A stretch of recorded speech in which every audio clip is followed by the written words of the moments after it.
クソゲーしかないのか。コブラチーム。今回はゲームクリエイター中崎と高吉が橋本名人こと橋本真二とともに設立したゲーム会社コブラチームを開設。1991年に設立され、その3年後の1994年にスクエアに買収され 100% 子会社になった短い期間での活動になる。何本か作品をリリースしているが、3年と短い期間ながらある意味ゲーム業界に爪痕を残した作品が多い。そんな作品を見ていきましょう。1作目、これが一番コブラチームで有名だろう。1993年3月5日にリリースされたジョジョの奇妙な冒険。題材は週刊少年ジャンプで連載されていた人気漫画ジョジョな奇妙な冒険の第3部スターダストクルセイダーズになる。制作指揮は橋本真二。ジャンルはコマンド選択式 RPG になる。まずはアドベンチャーパートだが、謎に上半身だけのバストアップのみのキャラクターが横移動していく奇妙なシステムになっている。時間経過でパラメーターが変動するバイタリーシステム。アドベンチャーパートだけでもかなり攻めたシステムになっている。そして戦闘パートになるが、一般的なコマンド式 RPG になるが、これもまた独特のシステムとして、戦うの他に調べるといったコマンドがあり、何かを思いつくことによりひらめき攻撃が使えるようになる。さらに言うと、このひらめき攻撃を使うまでダメージを与えることができない。これもまた奇妙なシステムになっている。そしてストーリーだが、原作漫画があるのにまさかの原作無視の崩壊気味なストーリー。エンカウントする場所が決まっており、同じ相手と二度と戦えないためレベル上げができなかったりと、全く自由度がない作りになっている。その戦闘も運ゲー要素が強く、テンポも悪いので苦行に近いゲームになっている。ゲーム自体のボリュームも少なく、クソゲーバカゲーとして有名なスーパーファミコンジョジョの奇妙な冒険。ある意味で原作とかけ離れすぎて突き抜けた作品になっているということもあり、カルト的な人気があり、コブラジョジョと言われ愛されている。でもマジでクソゲー。当時友人が買って発狂していた思い出のタイトル。2本目、1993年9月12日リリースされたスーパーファミコンサンダーバード国際救助隊出撃せよ。人形劇のテレビドラマサンダーバードが題材のアクションゲームシューティングゲームになっている。これもまた奇抜なゲームになっており、最初に難易度が選択でき、イージーなら全6ステージ、ハードなら全10ステージを楽しむことができる。ちなみにハードとイージーの違いはステージ数だけで、難易度は全く変わらない。これもまた攻めたシステム。誰のためなのか何のためなのか、この難易度設定はほんと意味不明な要素。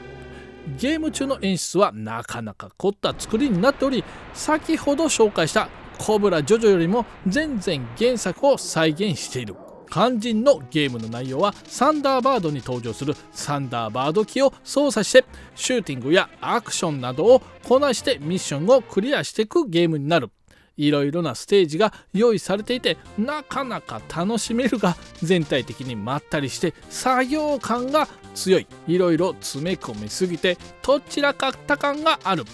本作もなかなか攻めた作りになっており、さすがはコブラチームだなと思う出来になっている。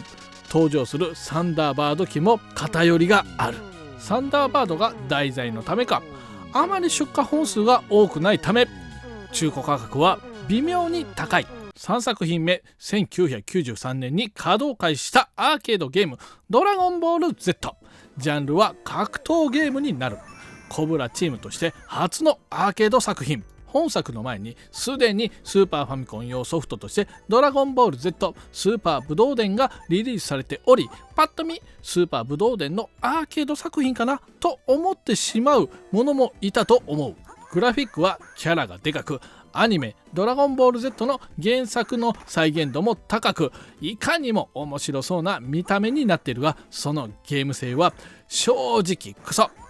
2D 格闘ゲームのような見た目だが、他のゲームと違うゲームシステムになる。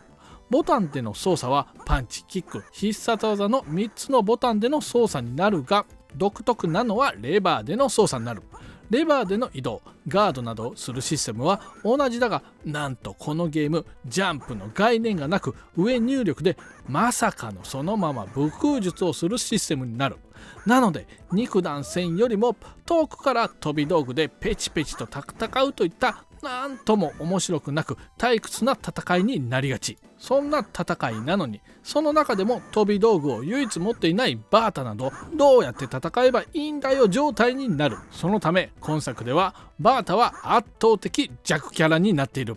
逆に弾き返すことができない魔漢光殺法を使えるピッコロさんは強キャラになっている。参戦キャラクターもフリーザー編で登場する全8人と少ない。しかもキャラチョイスが微妙で、フリーザの側近ドドリアさんやザーボンさんなどの参戦はなし。スーパーファミコンでリリースされたドラゴンボール Z スーパー武道伝でも隠しキャラを合わせると全13人でセルまで参戦しているのに、これは少ない。当時ゲームセンターで見かけて、いかにも面白そうだと思ってプレイしたのにがっかりした思い出の作品。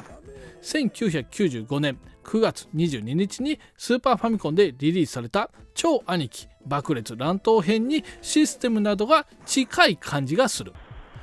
原作ともに問題作。4作目1994年1月28日にリリースされたスーパーファミコン用ソフトバスタード暗黒破壊神。題材は週刊少年ジャンプなどで連載されていた漫画が題材になっている。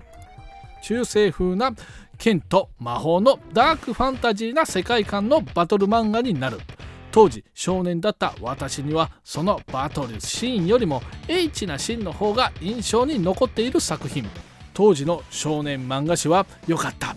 今だと問題になりそうな表現もいろいろあって楽しめた。そんな原作のこのバスタードだが、ジャンルは格闘ゲームになる。本作もまた独特なシステムになり、手前と奥の2ラインにて戦う疑似的な 3D 空間での戦闘になる。特殊な攻撃で近接攻撃はあるものの、基本的には飛び道具による遠距離攻撃でペチペチと戦うことになる。ボタンでの操作システムだが、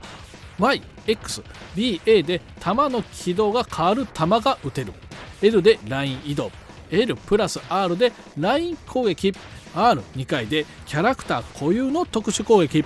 R 押しっぱなしでキャラクターごとに用意されたコマンドを入力することにより必殺技が使える。これもまた独特のシステム。しかもボタンを押す順番もシビアで出しにくい。全体的に不安定な出来で未完成な出来になっており、テンポも悪くクソゲー感が凄まじい。このゲームが進化した感じがサイキックフォースになるのかな。キャラクターも全6人とキャラゲーなのにボリュームが少なく、一番がっかりなのはバスタードの売りでもある H な要素が全くなくなっていることである。5作品目1994年アーケード稼働開始したドラゴンボール Z スーパーバトル。1993年に稼働開始したアーケードゲームドラゴンボール Z の続編にあたる。ゲームシステムは前作からガラッと変わり、今作では通常の 2D 格闘ゲームのようなシステムになっており、